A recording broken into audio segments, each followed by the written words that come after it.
ठाकुर, उत्तर इतना बड़ा क्वेश्चन है कि कैसे आ गया हमको समझ नहीं आता।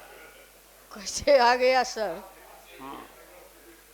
महोदय उत्तर तो आया है, मगर इसमें जो है माननीय मंत्री जी से मैं प्रश्न की थी कि महान स्वतंत्रता सेनानी क्रांतिकारी शहीद राम गोविंद सिंह कन्या मध्य विद्यालय, तो इन्होंने कहा कि कन्या मध्य विद्यालय नहीं, कन्या उच्च विद्यालय। तो उसमें महोदय शिक्षक कंप्यूटर जो चलाने वाले हैं उनका और कंप्यूटर सेट उपकरण पुस्तकालय भवन नहीं है।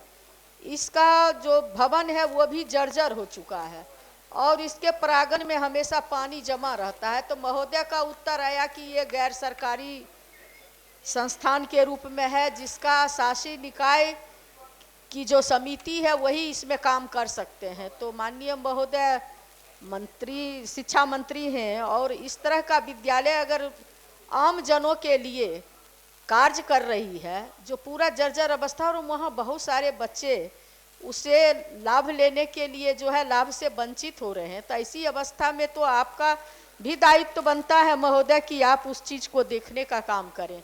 यही मेरा प्रश्न था।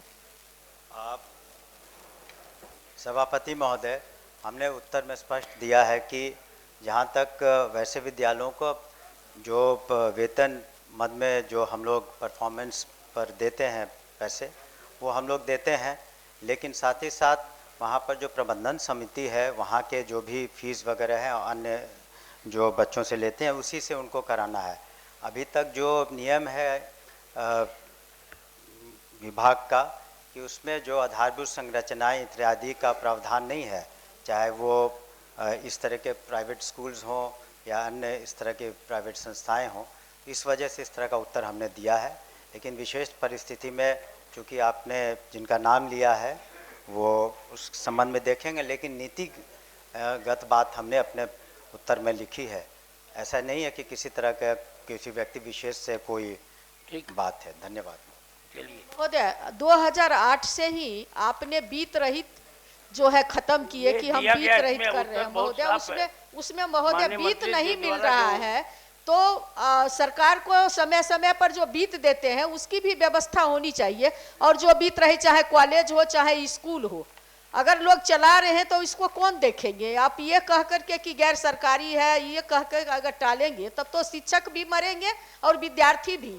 शिक्षक तो भूखे मर ही रहे हैं। जितना बीत रहित जो आपने 2008 से कहे कि बीत रहित अब खत्म हो रहा है, तो उसके लिए भी सुनिश्चित नहीं कर रहे हैं, और बाकी जो बचा हुआ है उसके लिए भी कुछ नहीं कर रहे हैं महोदय, चाहे बिल्डिंग हो चाहे। सभापति महोदय, जो माननीय सदस्य कह रहे हैं कि शिक्षक भूखमरी से मर रहे हैं, तो 5,87,000 जो शिक्षक शिक्षिकाएं आज कार्यरत हैं माननीय मुख्यमंत्री जी के आदेश पर जिनकी नियुक्तियां हुई, और जो पंचायती राज से 2.5 लाख आए, तो सभी का तो वेतन इत्यादि और सब सुविधा हम लोग दे रहे हैं।